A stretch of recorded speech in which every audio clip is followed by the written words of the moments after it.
Nagu lehtede põlvkonnad, nii on ka inimeste põlvkonnad. Tuul pillutab lehed maha ja mets kasvatab uued kevadel, aga inimesi sünnib ja sureb pidevalt.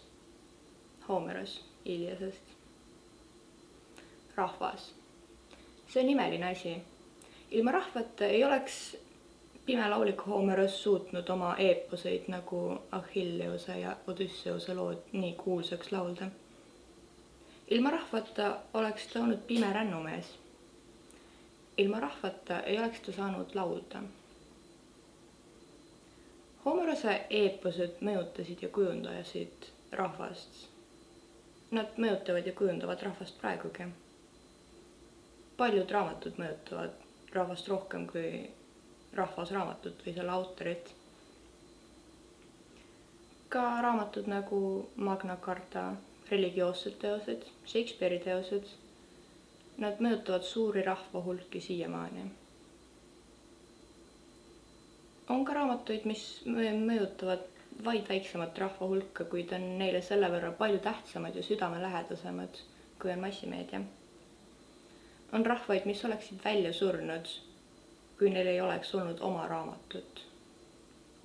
On inimesi, kes oleksid kaotanud oma identiteedi, kuna neil puudub side oma kultuuri ja kodumaaga.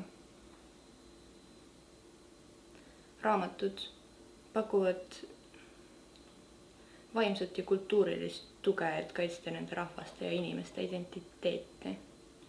Neid kasutatakse, et hoida seda kultuuri, ajalugu ja keelt, aga ka et ise ellu jääda ja osutada vastupanu kas ajaloolistes või poliitilistes kriisides. Kolmandate põlvkondade immigrandid. Neil ei ole mingit sidet oma põlise kultuuriga. Nende emad, kes ei ole kunagi elanud oma kodumaal ja isad, kes teavad vaid praegust. Need lapsed, kes ei ole kunagi kuulnud oma vanematelt ja vanavanematelt lugusid oma kodumaast, kuna nad ei ole seal kunagi olnud. Nad saavad lugeda oma aegade algusest olemas olnud rahvamüüte ja legende ja teada. Nad teavad. Nad saavad teada, miks nad on sellised. Nad saavad kasutada raamatuid. Nad saavad ise edasi kesta ja säilitada oma rahva identiteedi ja seda edasi kanda.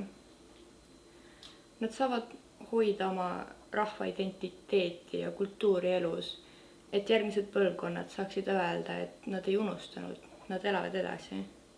Nende lood, nende keeled, need rahvad jäävad elu kõikidesse nurkadesse.